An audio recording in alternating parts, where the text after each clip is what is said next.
Over the past few weeks, the Franklin H. Williams Judicial Commission has posted a dozen oral history interviews with some of the pioneers who helped establish the nation's first judicial commission committed to racial and ethnic fairness in the courts 30 years ago. Today we'll close out the series with an interview with Joyce Y. Hartsfield, the former executive director of the commission, who can share a perspective gleaned from over 20 years with the commission. I'm John Carr, Senior Advisor for Strategic and Technical Communications. Joyce, thank you for your time. Last year, Jay Johnson's report showed that racial and ethnic bias in the courts remains a problem, and in fact, much of what he found last year mirrored what Franklin Williams found in the late 80s. So what has been achieved? What have we accomplished? Well, the impact on the court system overall for the commission has been positive. I think that the administration has always been supportive of the commission as an integral part of the court structure. But looking back, I believe that the commitment needed to be to have more of a staff in order to have a full functioning commission. You know, New York State is a huge state. You know, it runs from the east all the way to Montauk. You know, you go north, you're up at the Quebec. You know, you go west, you're over at the Ontario. So I think that there probably needed to be more staff rather than a small staff in the city. Because initially when I was hired, my position was a 50% time position, which was half time, and the person was a full-time, like an administrative assistant. And I think, although you have the commissioners all working, but they also are working at full-time jobs. Full-time jobs as judges and full-time judges as clerks or security forces. And therefore, you don't have an enormous amount of time to really do all the things that should have been done. So I think looking back, that the commission really needed a more supportive staff in order to make things work more effectively. Oh, that's interesting. Now they do have a little more of a staff. I mean, obviously you at a certain point became full time, and Marilyn Nicholas Brewster only was for the full year time. that Carlene was on maternity leave. Other than that, I was still either 60% and at some point maybe 80%, maybe the last couple of years, but never over 60% for the greater period of my time there with the commission. Oh, I didn't realize that. Mm-hmm. Mm-hmm. And when she went on maternity leave, I was at that point, I said, I need, because we were doing that program with Jay Johnson, I said, we really need to have me on full time if we don't have any other assistants here in the office. And sometimes they'll let someone from HR do some of the, administrative work as far as, putting together and typing reports. But and looking back on it over the years, I recognize that was not an office that could function at its full capacity unless it had more supportive staff. Mm-hmm. Mm-hmm. So it needed a full-time, dedicated, committed staff. Yes. Okay. It needs a full-time commission member like Mary Lynn is. It needs a full-time associate counsel, and then it needs a full-time sort of analyst, if not two. I was thinking this through the other day, and I was saying to myself, with the state being so large, it also needed perhaps two satellite offices, and with the virtual and before Zoom and the teams, you have somewhere through that third or fourth district or moving towards the Canadian border, you needed a person who knew that area, knew those AJs personally because they worked with them, and then maybe somewhere down near Binghamton, a satellite office with one person. I think that one person could have developed more trust with employees rather than you see them once every year, once every 2 years to meet with the administrative judge. And when you met with the administrative judge at that point, you aren't really meeting with all of the employees. So you never really get the feel for the rest of the state once you come outside of New York City and the 5 boroughs. Oh, sure. Sure. And I think if they had a satellite person, perhaps someone could have seen earlier some of the tension that was beginning to build within the court system. But I think that was always there. There was always an issue with court officers. I can't say there was always an issue with court clerks, but there was always some rub with court officers. And I think when people are afraid of losing their jobs, getting promotions if they report certain things. I think there's a tendency to just stay in your lane and not create any problems. I think the commission has had a positive impact on the legal community. In most programs that we did, we always partnered with the bar associations within that area. We always met with the administrative judges within the judicial district. And although we published newsletters, I think it was interesting that in the Jay Johnson report, how many people were unaware of the commission and what they did. And I just think that the COVID-19 pandemic has probably been the silver cloud the silver lining in the cloud, in the sense that it has forced people to be able to say, I can log on to this program for an hour or two because I don't have to travel from one part of the state to the next. And therefore, you can have more of an impact on reaching more employees within the court system. Mm-hmm. Now, I find it interesting that you mentioned court officers because, the initial report indicated that the conduct, behavior, and attitude of some court officers was a problem back in the 1980s, and the Jay Johnson report found the same thing in 2020. And, I stress it as some court officers who display racist or racially inappropriate tendencies then and now. But why is this a continuing problem all these years later? Is it a matter of training, culture, hiring more court officers of color, all of the above? What do you think? Well, I think that New York in particular, regardless of how they wish to see themselves as having a lot of different ethnic groups, I do believe that they live in clusters. And you go to church with your cluster, you go to school with your cluster, and if a cluster is predominant in an area and then the hiring begins to reflect cluster, you can go to certain counties and there's a predominant group that's being hired within that cluster that's getting promoted. And because there's not really a lot of intermingling, I say, among people out, even within their jobs, but definitely outside of their jobs, they go to their respective homes and they go to their respective neighborhoods. And I don't think the neighborhoods are that integrated, and therefore the schools are not that integrated. And then if you go to a school that's predominantly white, you will have a small percentage of other kids within other ethnic groups within that, but not enough, I think, to make a difference of how people relate to each other. And I think it's easy to just go back to whatever it is that you believe about people, either through TV, and it's probably been promoted even more through social media, because now I think that people feel more comfortable saying and doing things that they would not have said so openly and vocally before. And if you allow that behavior, it only intensifies. And once it intensifies, it's like how do you go back and get a grip on it? So I think that attitudes do not change from 30, 40 years ago. And now I think that it's been allowed to be done more openly and with much more of a cavalier attitude. At least through the last two examples. One example which brought about the Jay Johnson report and investigation, and then a subsequent issue that happened in the Bronx. But I do believe that you may not be able to control how people feel or what they wish to say, but just as the chief judge had an excellent initiative, you heard zero policy initiative or zero tolerance must be fully implemented towards employees who wish to act in a manner that's detrimental to the court system, detrimental to the litigants, and detrimental to the public that they serve. Mm-hmm.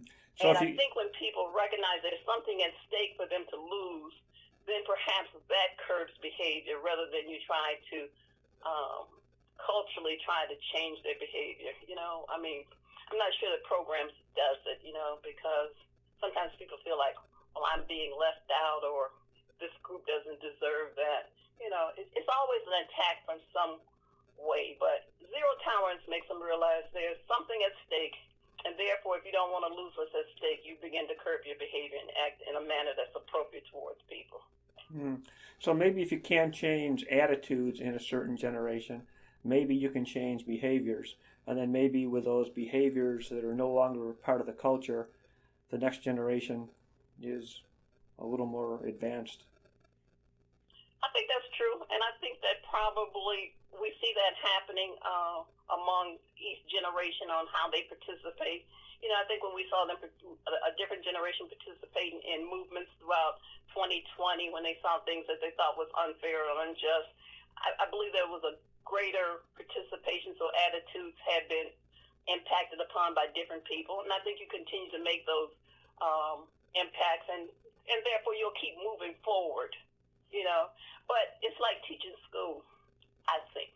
You can have an impact upon a certain group of people or a certain number of people, but if you had a class of 24 students and one was very disruptive, you'll feel at the end of the day that you didn't accomplish what you wished to accomplish because that one was constantly demanding all of your attention or preventing you from getting across to the other 23.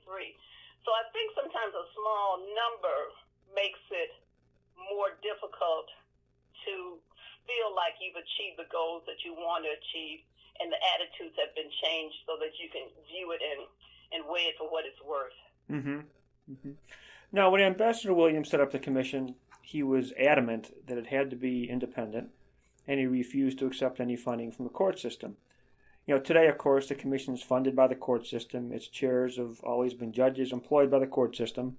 The executive director is an employee of the court system. Is the commission able to maintain the independence that Franklin Williams had in mind when its leaders answer to the people the commission seeks to hold accountable, essentially? As I was thinking about that issue, that's a very interesting question, because I do believe that when he wrote his first report, he felt like he wasn't being asked, because it was received with some controversy. But at least he knew no one was trying to make him bend the facts or color it in such a manner that it came out rosier than it need to. But I can probably that it's not easy when you work for a court system that you rely upon it for your livelihood. But I would say that at no time while I was an employee of the court system and the executive director of the commission did anyone make me think that they were shutting down an issue.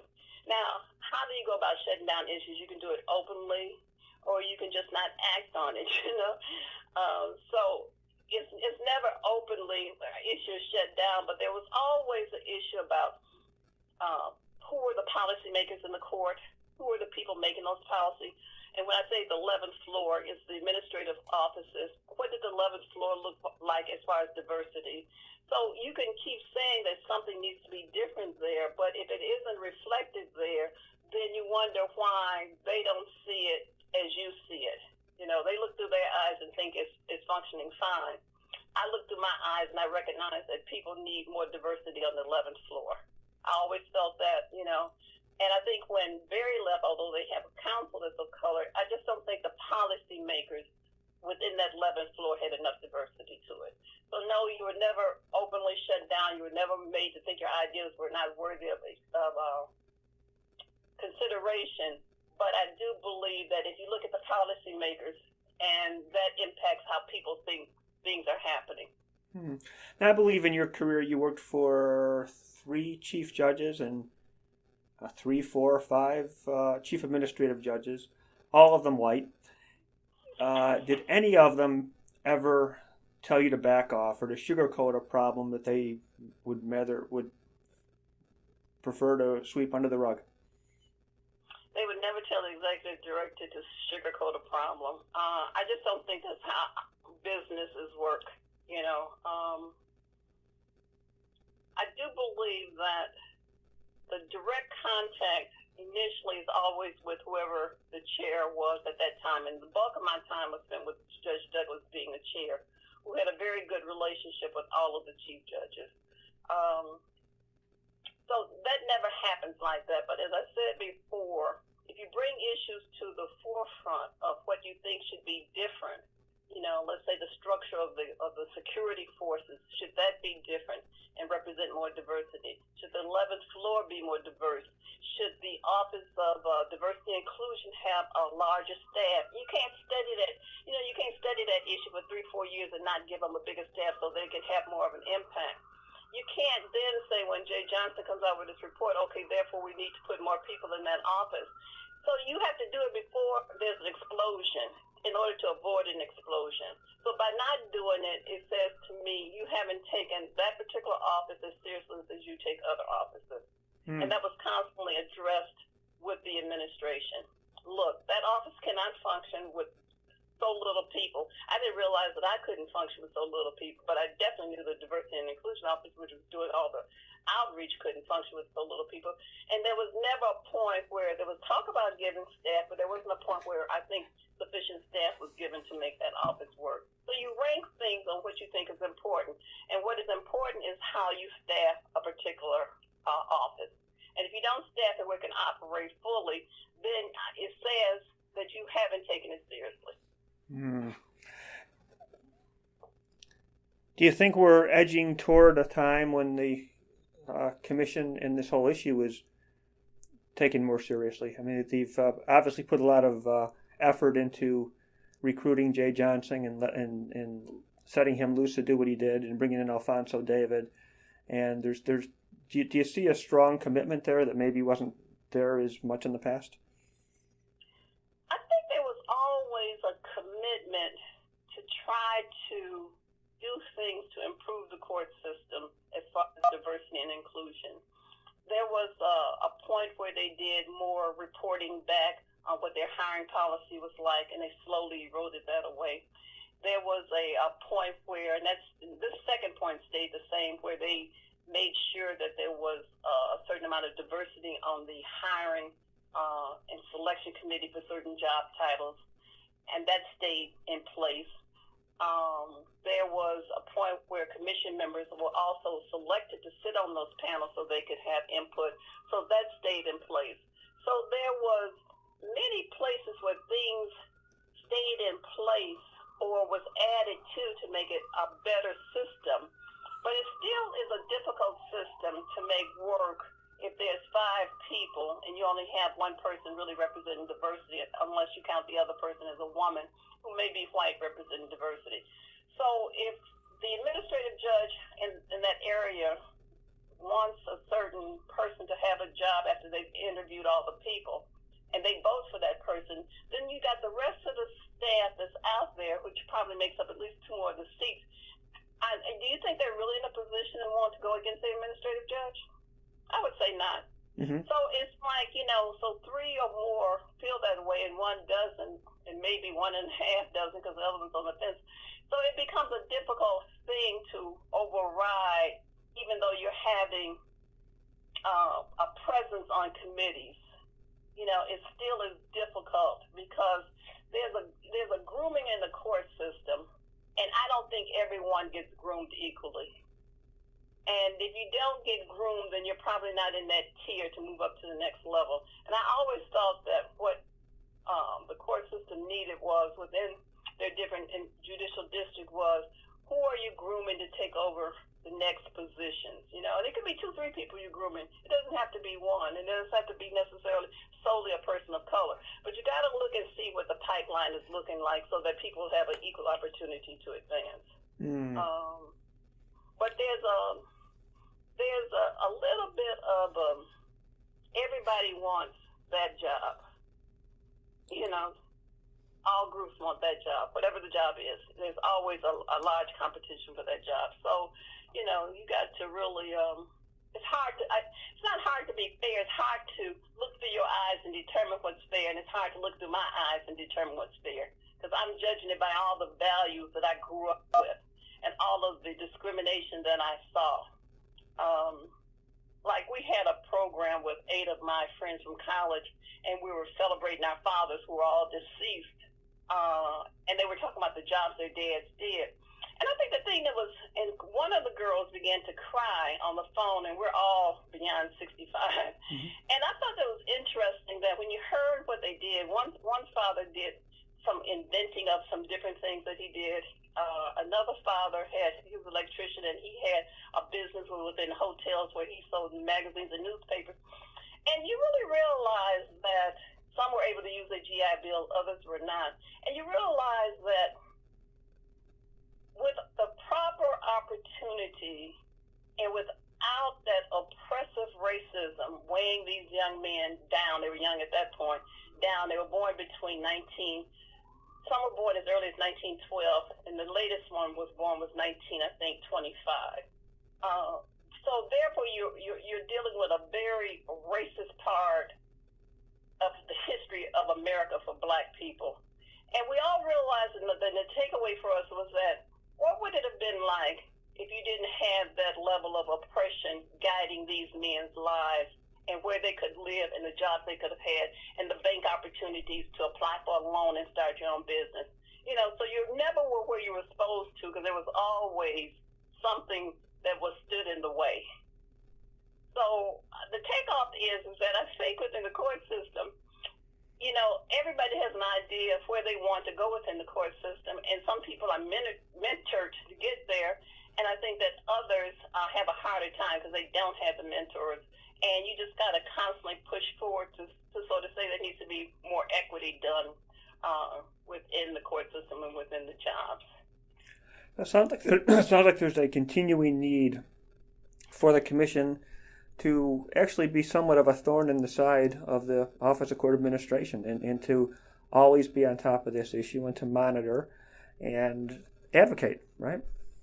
I wouldn't use the word thorn in their side, because a thorn in your side does not produce great results for you. If it's a thorn and it's prickling you, you want to remove the thorn and throw it away. I think you just want someone to gently guide you and try to see the world at some point how you see it. And you want to appreciate the difficulties that the administration have in moving different agendas forward. And I did appreciate that. But at the same time, I think they needed to be more proactive and more affirmative in taking bold stance in dealing with diversity and inclusion. So I think there's a constant need to monitor, a constant need to present good programs, a constant need to have, issues of cultural competency comes up. And I think that you recognize that by what people want to say on social media about other people, and what things that they want to say, when they think no one's listening. So, and I do believe that the commitment to have done the report, to have zero tolerance, and then to have Alfonso David follow up on it is a good way. And all of that was outside the court system. So it wasn't like, someone within the court system is saying, this needs to be done. You have an independent outside person says this needs to be done, that they have to address it to, that their jobs are not tied into it, or their work relationship is not tied into it. It's separate and distinct. So there's a need to continue the monitoring, but there's also a need to really try to do the best you can to deal with the public that you have to deal with, and with all the litigants. You make an interesting point about them bringing in people from the outside, Jay Johnson and Alfonso David, which of course is where this all started, 30 years ago. Exactly. Well, it seems like, you always are my optimistic, no, you really are. You're always my optimistic person whenever I'm thinking that, this is not good. And when you just said a few minutes ago, that there's a change in people's attitude. And I think that you're absolutely correct. I think that what you have to veer away from is seeing the negative. It's like my sisters used to say when one of us would get off of a point and the other sister would say, Joyce, stay on the high road because the low road is too full. So I think that in order to appreciate whatever strides have been made, you do have to stay on the high road. And you can't be on the low road of being negative about things. You can only try to be positive to bring about more positive changes. So I think what we're looking to do is to bring about more positive changes and to take more people along with us on that positive road. Because if you do it in a manner that people aren't feeling accepting or understood, then it won't take you as far as you want to go. Yeah, you don't have to do it in an adversarial way, really. Exactly. Yeah. Exactly. Now, in your and that's an art. That's an art that I think you've perfected better than me. I don't know about that, but what in your more than 2 decades as executive director of the Franklin H. Williams Judicial Commission are you most proud of? I probably am. Initially, when I was doing the position, I probably was proud of the fact of when I look back on it and some of the pictures, I was proud of the people that we introduced the court system to when we would hold programs. And going back over 25 years and starting, from Jay Johnson, I mean, some very important and well-known figures were introduced to the court system where they were allowed to attend, and usually administrative judges would let so many of their employees off. To be able to be exposed to a lecture from Jay Johnson, Donna Brazil, we had Commissioner William Bratton in speaking, along with Ricky Klingman. Maya Wiley came and did a program for us on implicit bias. A long time ago when Eric Adams was a captain of the police, he came in and did an issue about police stop and frisk issues. Johnny Cochran came and spoke. Marion Wright Edelman spoke. Professor Paul Butler. So we've had really, over the course of my career, there's some outstanding people to present to the court system for them to hear different points of views. But probably one of the things near the end of my career with the court system I was most proud of was one day I'm talking with an employee, and he mentions that he's a temporary employee. Well, I knew he was a temporary employee, but I didn't know that 10 years later he was still a temporary employee, which meant no health benefits, no pension plan, and you can contribute to your own IRA or whatever it is that you want to contribute to, but no state-supported 401 or 457 plan. And then when we began to talk, there was 14 or 15 people within the OCA administration that had temporary positions from anywhere between 3 years or more and 10 or 12 years. And so there was a meeting with HRA and the administration, and eventually they got all those people transferred over from temp jobs to full-time jobs. And I think they were very happy about it to a certain extent because now they were full-time employees, they could eventually qualify for a pension. Now, the unhappy part about it was they had to start out as a new employee. But, it beats where they were, but it should have happened long before then. If you understand that. I understand it fully. You were able to get them on the right track, but you couldn't put them as far ahead on the track as they ought to have been on that journey. Right, and I did not deal with it, recognizing that there were so many. Because when you look at people, you don't know that they're part-time, that they're temporary employees. No. And I guess on a certain extent, for whatever reason, they were happy to be temporary employees. I guess they never complained about it to me. But once they got to be, the ball got to roll and make them permanent employees, I realized that there was a certain amount of wishing that it had happened earlier. But I was glad that when I left there that there was at least 14 or more people that the commission was able to move from a temporary basis to a full-time basis. And then, when any of my friends look at the film that was done on Franklin Williams' life, it's just absolutely incredible. And other people want to do films in their states when I talk to them. So I think that, you having won a Telly Award and Chris having won a Telly Award for putting that whole program together. Because when I look at it from the beginning to the end and all the different steps we made to get to that end, I'm very proud that we were able to have that as an everlasting tribute to the commission. And so am I, and that was a joy working with you. One of the most enjoyable things in my career was working with you on that project for those few years. As they say in the movie Ditto. Joyce, thank you so much for your time, and thank you so much for your service and all you've done for the people of New York.